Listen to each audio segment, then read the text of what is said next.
Thank you for being here today and for your own military service.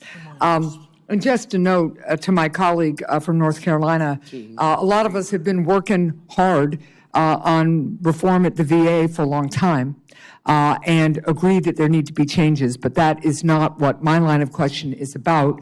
This is about whether the so-called changes you are already making are being made with thought and transparency in a way that will serve veterans the best. In your testimony, you stated that the VA is an organization whose sole purpose is to serve veterans. You've also publicly stated that you plan to fire 80,000 VA employees. The quote is, "That is a goal, that is our target," close quote. Well, roughly 25% of VA employees are themselves veterans, meaning that if you do follow through with this plan, you'll likely end up firing thousands of veterans. It's also worth noting that the Veterans Health Administration accounts for nearly 90% of all VA employees. So if you're firing evenly across the VA, you'll end up firing roughly 70,000 VHA employees. So Secretary Collins, is your goal to fire thousands of VA employees who work to support and provide health care to our veterans? Yes or no?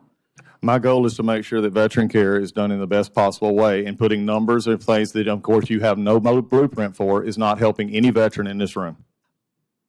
The numbers that I am talking about are the numbers that exist at the VA now, and I'm basing my remarks and my questions on your public statements because to many of the other senators' points, we aren't getting specifics from you or your agency. Now, how many employees does the VA have that work outside of the Veterans Health Administration? If you divide it up in the different administrations, it's the vast majority are close to, what will be the last number, 350? So let me answer the question. Outside of 370,000 in VHA, the rest are off of outside of the VHA, there are 54,000 employees. It is actually impossible for you to fire 80,000 employees without firing those who help provide health care to our veterans.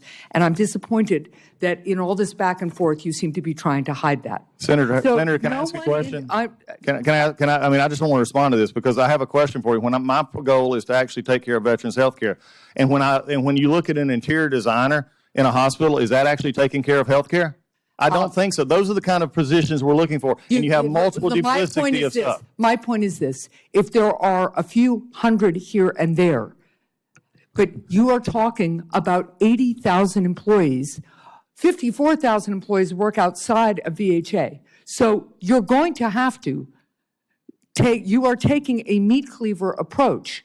There's that old adage, measure twice, cut once. You guys have been cutting without measuring. Now, let me get to another question. Well, I've not cut anything yet. No one in the Trumpet, we've not cut anything yet. 2,500 employees randomly. There's been the 83,000. Secretary, my time is my time. No one in the Trump administration has been able to explain how cutting nearly 1 in 5 VA employees won't harm health care and service for veterans.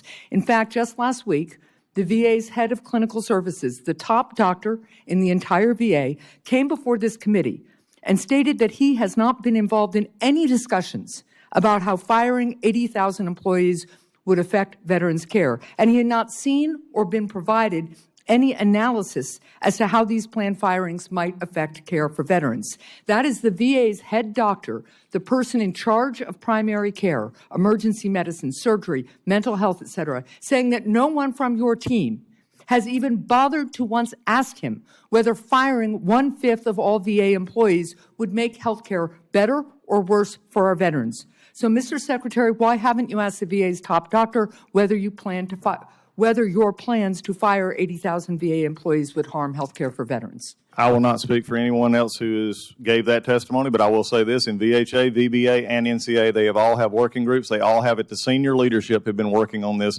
process. Well, this doctor told us that he has not been involved in any of those discussions. Recent reporting states that the Department of Defense may cut the Army's active duty force by up to 90,000 soldiers.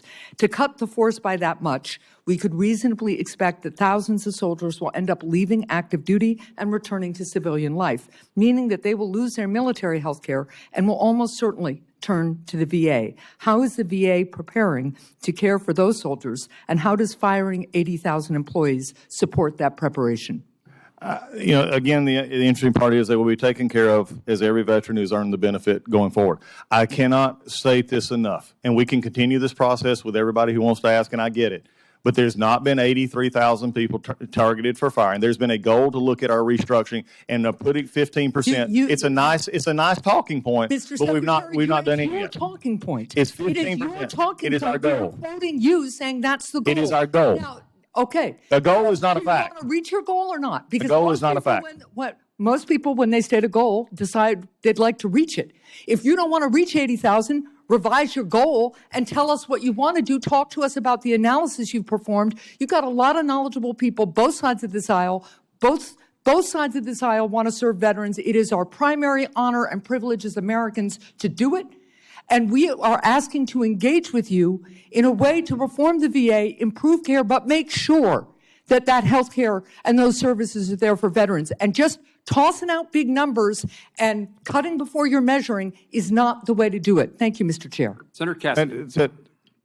Can I finish that? Because again, this is the part. Senator Cassidy.